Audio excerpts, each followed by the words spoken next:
Alors c'est plutôt rare de parler d'autre chose que des victoires de Napoléon et notamment de ses défaites, et c'est pourtant ce qu'on va découvrir ici, même si les Anglais n'auraient pas dû crier victoire trop vite, et on va le découvrir. Alors on rappelle le contexte, on est en 1815, juste après la défaite de Waterloo, et Napoléon s'en remet aux Britanniques qui l'exilent au bout du monde, sur l'île volcanique de Sainte-Hélène, complètement isolée puisque aujourd'hui encore, il faut se rendre au cap de l'Afrique du Sud et passer 5 jours en bateau pour atteindre l'île qui est à 2000 km des côtes.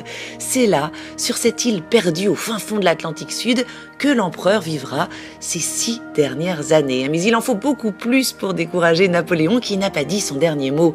Loin de là, puisque c'est ici, à Sainte-Hélène, qu'il va mener sa dernière bataille, celle de sa mémoire, pour bâtir une légende, la sienne. Et ça a marché puisqu'il a été au final son propre historien. Et quand ses écrits sont publiés 1 an avant sa mort, il était déjà redevenu une célébrité. Pourquoi ? Parce qu'il a trouvé une oreille réceptive auprès des Français qui s'ennuyaient un peu sous le régime pépère de Louis XVIII et regrettaient finalement la grandeur de la France.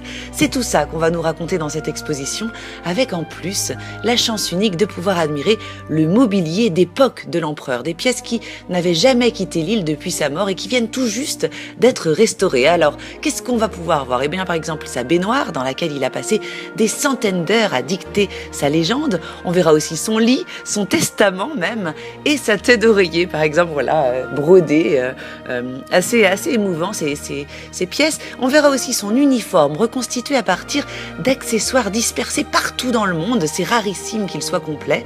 Et puis vous voyez ce billard, Napoléon, ça l'ennuyait un peu le billard. Alors, il s'en servait de tables géantes pour exposer ses cartes de bataille, de conquête et se remémorer ses victoires. D'autant plus émouvant quand on peut aller juste à côté visiter l'illustre tombeau de l'empereur aux Invalides. Voilà, belle visite à vous.